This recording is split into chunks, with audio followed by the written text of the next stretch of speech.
'69 Bronco built by the Roadster Shop, our talented crew over there. And the unique thing about this truck is that it's sitting on a fully independent four-wheel drive chassis. We call it our RS4R chassis.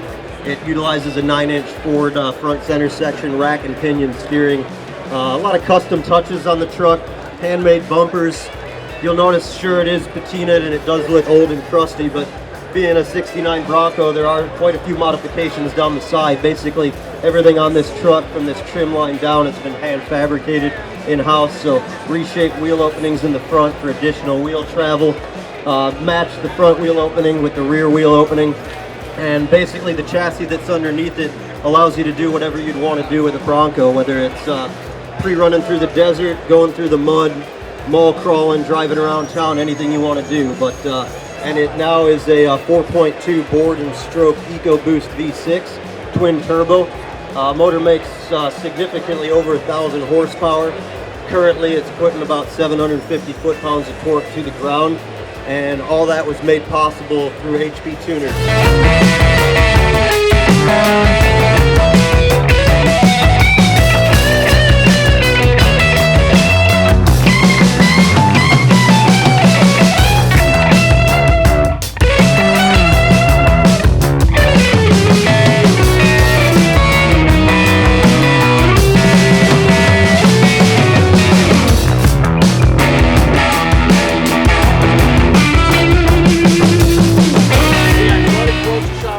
SEMA 2019, Chad from Boneyard Builds C10. Can't wait to find out about it. Chad, thanks for taking the time. Tell us about this beautiful truck. So we've got a customer who he's a big diesel guy. He came to us with an idea of a 70 C10, but he wanted to run a Duramax. So we came up with the combo. It's a 2013 LML. We're running Whirly Fab compound turbo setup, and we're running a ZF6 manual trans. So we just want to try to make it as different as we could. Well, so when you have a 13 LML with compound turbos, what kind of horsepower and what kind of torque? We're looking at 54 pounds of boost. We're looking at 800 horsepower and 1750 on torque. What do you think about that spec chassis? Is that the first time you use a spec chassis? It is. Very happy with Roadster Shop. They've been really supportive all the way through. So when we're working on the rack and pinion, you know, they give me part numbers so we can set everything up with that, swap it over to AM fittings and all. They've been nothing but great to us.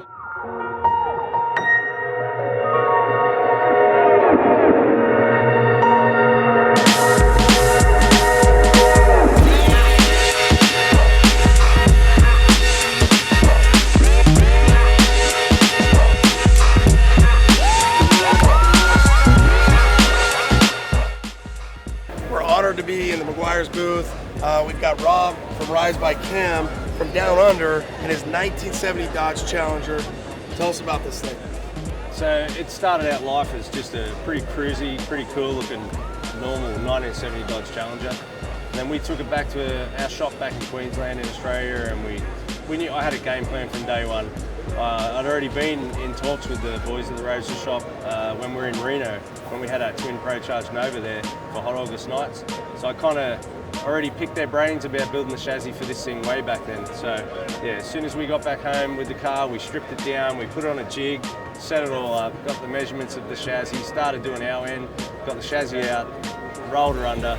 There's a couple of my friends that were like going, you know, I hope you got your measurements right, and then we just rolled it out, lifted it up, and then welded it basically to what we built inside the car, and then started from there. What chassis did you get to support that? So we got the independent rear fast track chassis from the Roadster Shop, and we got it complete. I mean, we build chassis stuff in our own shop too, but the Roadster Shop chassis, in my mind as a fabricator, is just a work of art. So we got the Bayer brakes on it, the big brakes. We got the airbag package. We got the we had to get a diff that was going to handle a lot of horsepower. So there was a lot of things that we had to make sure that were going to work, and the Roadster Shop helped us out, hooked us up with the rolling chassis, brake line ready, roll it in, and then we could fabricate it.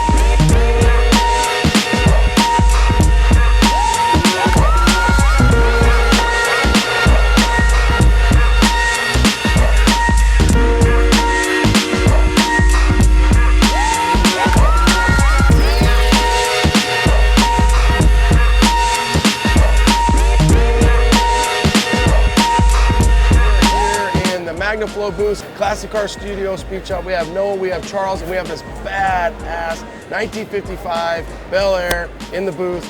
Tell us about this car, Noah. A really cool project. We did it for a father and son out of New York. They came to us. We planned it all out, did some renderings. The next thing you know, we're off to the races. So colors, we usually do some crazy colors, but these are actually their company colors on the outside. So initially we're like, it might be a little hard to work with, but with the tannins here, I think it kind of pulls it all together. Take us through that. What motor are you running on this car? So it's an LT4 with an 8-speed automatic. You know, the customers came to us and they said, we want to be able to drive this thing. You know, we're gonna go out and road trip this car, and we want reliability, but we want a lot of horsepower. So we automatically leaned on the LT4. What chassis are you guys on this? We've got the Roadster Shop Revo chassis. So great platform. Handling's amazing. A lot of adjustability. And, you know, all of our customers, they kind of have, we want to get their feedback. We want to know how they're going to drive the cars, where they're going to use them. And these chassis give us the ability to really kind of dial it in at the end of the bill, make it feel the way they want it to feel. Have you gotten a chance to have some shakedown with this thing? Yeah, we actually drove it out in the desert on Sunday when we got here. And man, it was such a nice ride. When you look at this, you expect it to be kind of a cool, nice, soft ride. And that's where we got the coilover set up right now. So drove it out in the desert, went around some nice corners with it. So I mean, it's set up nice.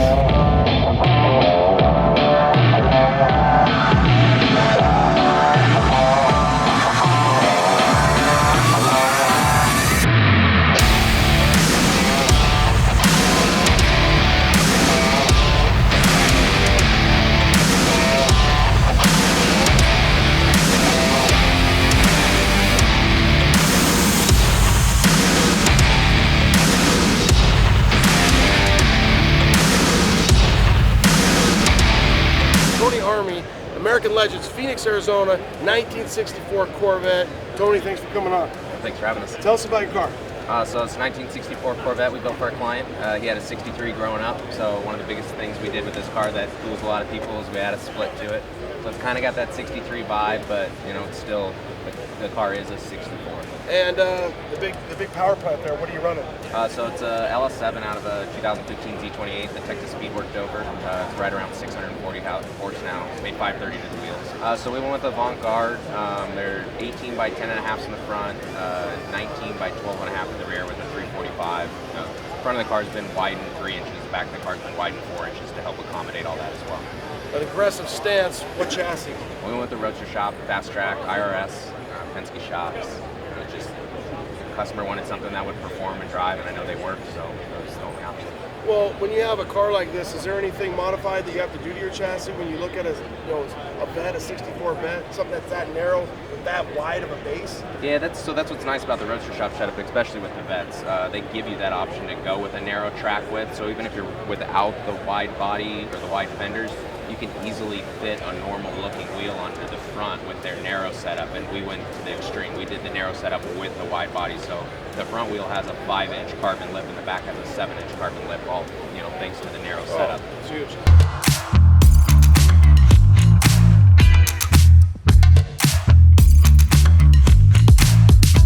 We're here with Brian from Cruzers Customs, 1964 Riviera, SEMA 2019. Tell us about this car. You know, we wanted to keep it based along some of the factory. I mean, these cars are cool from the factory. They had a lot of bright chrome and trim. And the body lines. Yeah, the body lines were killer, real sharp and crisp.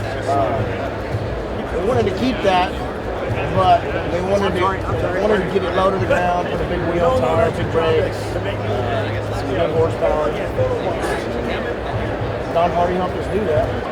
That's a Don Hardy LS3, 376, 550 horse. It's got the dual quads. We had Ebod cut us the valve covers to look like a nail head. So when you're assembling this car and you're picking out the chassis, what are you thinking? So myself personally, I use Roadster Shop. I've never done anybody else's chassis. I've always used Roadster Shop. They've always treated me really good. The customer service is awesome. Phil and Jeremy do a great job. And assembling, and you're running the Revo on this? Revo. So we tore the car down, just a bare shell body, and sent it up to those guys as a roller. They scanned it, built a chassis for it, and then sent it back down. And at that point is when the body got channeled and welded with the frame. we did a little there, and it all jived and it worked out, you know.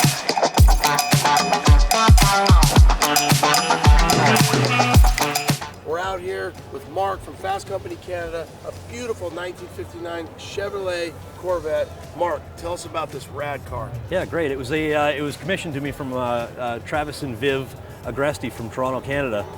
They wanted a 1959 Corvette built, so we had a rendering done from Murray Path, and we started with that. Yeah, so it's got a GM Performance LT4 with a Pro Charger on it, a D1SC Pro Charger. It's polished up, cleaned up, smoothed up. It's a really nice piece. Speaking of that, what chassis are you running? Yeah, it's the Roadster Shop Fast Track chassis with the independent rear suspension with JRI shocks in it. Have you had much time to shake it down? Yes, I've got probably about 400 or 500 miles on this car. And I mean, this car rides like a brand new Corvette. Really? My tuner, actually, Jesse, was tuning it a couple weeks ago, and he had his head down, and he actually said, you know, I feel like I'm in a brand new Corvette.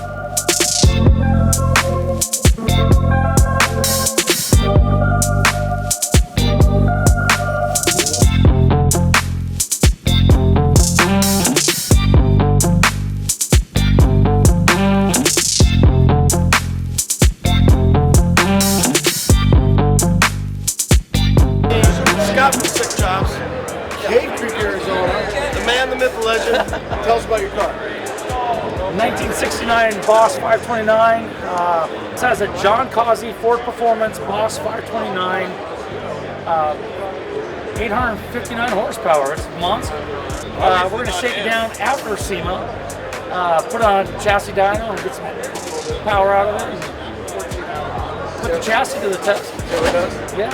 What about the chassis? What chassis are you running on? So the chassis is a IRS Fast Track chassis from Roadster Shop. We don't chassis anything at our shop other than Roadster Shop, and it's just because it's the best. They're the best in the market right now. I've probably done 20 Roadster Shop chassis, and we've proven them time and time again, just by road tours or hot rod power tours, putting power to them. Just they work. They're comfortable. Their drivability, the stoppability, the handling, the capabilities that they have. And the characteristics that are built into them are phenomenal. It's a car that you don't ever not want to drive. So when that's on a reoccurring adventure, you just want to continue to drive the car.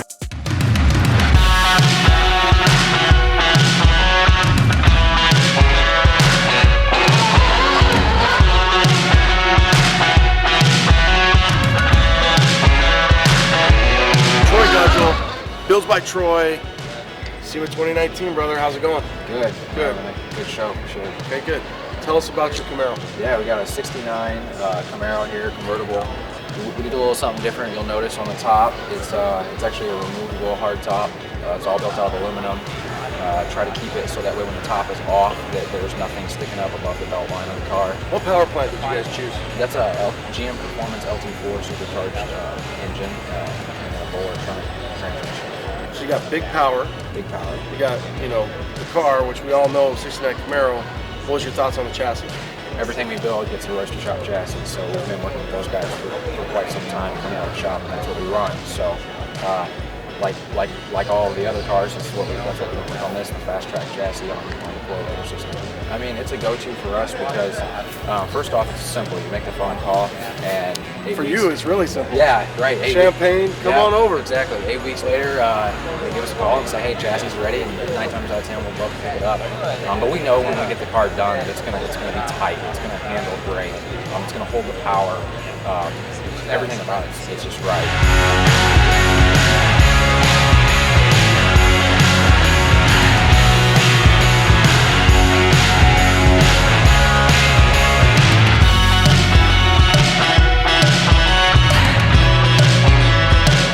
Stoner Speed, Hudson, Iowa, and really one of the coolest trucks out here, so unique, 71 C10 fire truck. Blake, welcome, thanks, and tell us about this truck. 71 C10, it had 11,000 original miles. It's on a Roadster Shop spec chassis.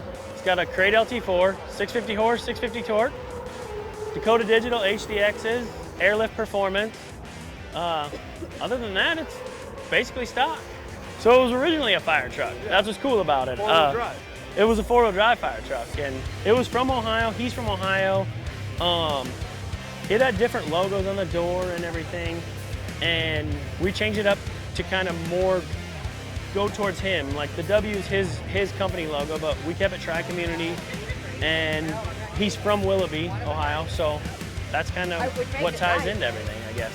And we wanted to keep the chassis, so that's why we did a Roadster Shop, and we wanted it bagged, so it's the perfect, definitely the perfect combo. Well, the geometry's perfect, so that just takes any guesswork out of it. And it's like ready to go. I mean, we mounted the tank and some height sensors, and I mean, we didn't really put much else on the frame.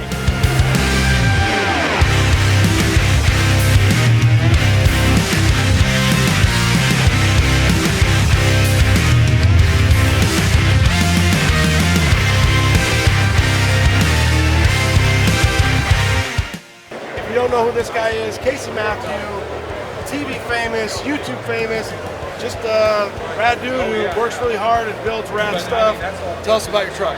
All right, so what I've got here is my 68 F100.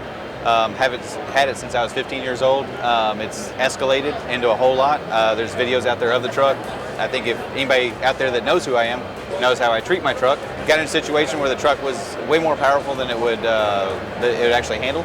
So it was time to take it apart. And we took the whole truck down, sold everything off of it except for the body itself, and then bought ourselves a Roadster Shop fast track chassis because I like to drive hard, and I figured why not go with the best if you're going to try to build the best. I could already tell by the few miles that I have put on it the difference in how it feels and how it handles. So I was so used to how sloppy it was before.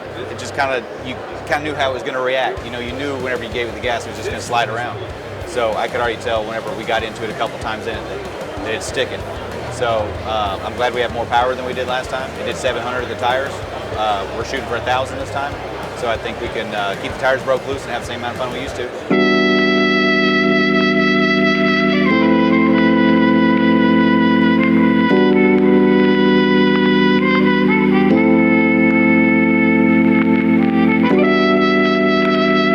We're here with Rodney Paula, 1951 Olds.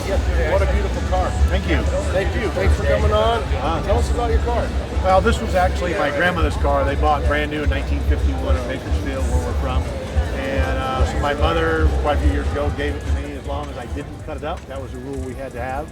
Now, do you remember riding in this car as a kid? Oh yeah, oh yeah. I really remember following home. The big memory is one day we followed home from church, and my mom was chasing her mother in his car, and her grandma didn't know she was behind. We were behind her, and we were going 80 to 85 and couldn't catch her. So my grandmother had a lead foot, so it was done in her honor. Let's put it that way. Now, did that skip a generation, or did Mom get that same foot? No, my mom turned 100 in June, and she still drives a Cadillac XLR. And you got an LS in there, but it does not look like an LS. yeah, no, we started with.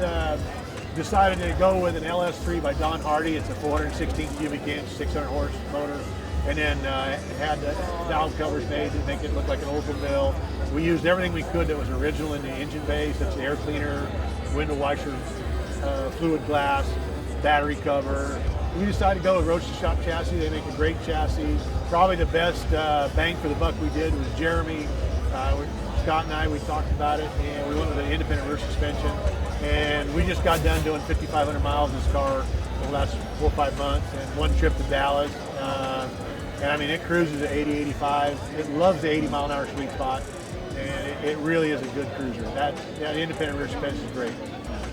You know, the story goes, I got a Z06 sitting in the garage. I've actually got it for sale because I'd rather drive this than a 2016 Z06. So that kind of gives you the credit of what this car can do.